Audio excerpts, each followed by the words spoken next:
Yeah guys, short video here about the Robelle Calcium Up Pool Water Balancer. I've just ordered this on Amazon. So this is not a sponsored review, I paid full price. So that's the box I got.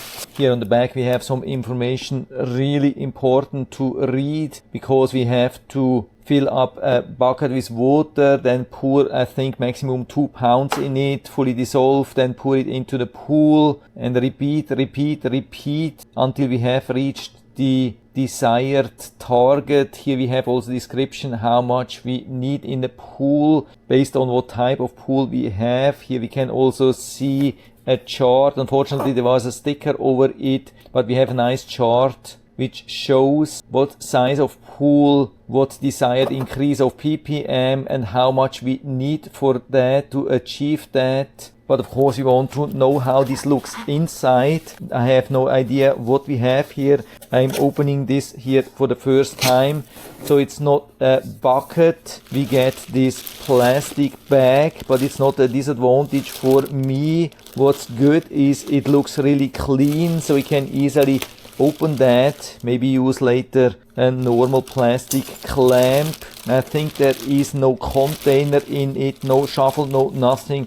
So we need something to scoop out 2 pounds and then pour into a bucket of pool water. Mix it, pour it into a pool, and then repeat. And so I'm here at the pool. You can see I've already filled the bucket. Here I have the calcium increaser, and here I have a 1 cup measurement spoon. So I have to take 4 of them to make it 1 pound. Always do it like that with a clean, dry scoop.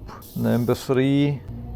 And that's number 4, and that's enough for the moment. Covering it again and now mixing it till it's fully dissolved. Takes a while. Usually give it a stir and then let it sit for 5-10 minutes or so. Come back and check again.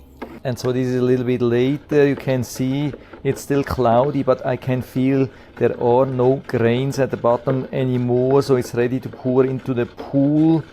By the way, before you put calcium hardness increaser into the pool, remove the pool robot if you have a pool robot vacuum cleaner, and also turn off the salt cell or chlorinator. And so I'm taking it here, rinsing this pole here which I've been using to mix, and now pouring it slowly into the pool. Always a good thing to check every now and then if there are some unresolved grains. Pouring a little bit more, and now you can see there are absolutely no grains here anymore. So I can pour everything here inside and refill the bucket with fresh pool water and repeat the whole procedure again.